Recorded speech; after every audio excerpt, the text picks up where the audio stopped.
nel 2012. Molti sono gli incontri che abbiamo l'opportunità di fare qui alla BIT di Milano. Uno di questi è con Franco Masello, che è il presidente di Veneto Promozione. Scopriamo insieme a lei di che cosa si tratta, che cos'è questo Veneto Promozione. Ma di fatto è un'entità nuova che si pone nel panorama della promozione economico-culturale del Veneto, che è stata fatta d'accordo fra le Camere di Commercio e la Regione Veneto per cercare un po' di centralizzare ed avere un maggior risultato per quanto riguarda la promozione di tutto ciò che di bello abbiamo nel Veneto. E tutto ciò che di bello c'è nel Veneto è in vetrina in questa occasione. Che cosa le sembra questa BIT, questa prima edizione di Veneto Promozione? Ma direi che è la prima volta che vengo a visitare la BIT, quindi per me è un po' una novità.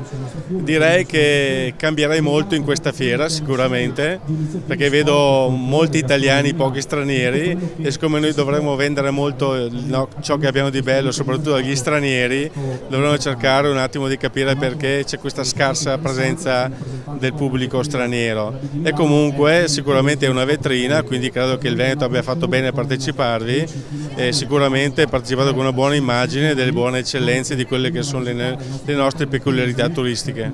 Quale sarà, diciamo, la strategia, cioè l'obiettivo che vorrà perseguire Veneto Promozione rispetto a quello che succedeva prima? Ma direi prima cosa si impara sempre da ciò che si è fatto, d'accordo? E quindi si cerca di mettere a frutto l'esperienza del passato con quelle che possono essere cose un po' diverse. Io provengo da un mondo diverso da questo e di conseguenza cercherò di portare la mia esperienza personale su questo, mettendolo a confronto. Sicuramente quello che noi dobbiamo fare è comunicare in maniera molto più ordinata. Oggi già da fuori, quando si vede l'Italia, non si vede neanche più l'Italia, si vede l'Europa. E quindi noi dovremmo cercare di comunicare i tanti nostri campanili che abbiamo, ma con un'unica forza e un'unica unità, perché solo così possiamo dare il risultato. Il turismo non fa concorrenza a se stesso, ma il turismo, se non ben comunicato, distrugge se stesso.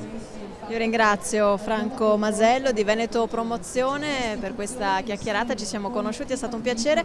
Linea a Silvano Facco, linea alla regia. Grazie. Ci viene ancora a malo?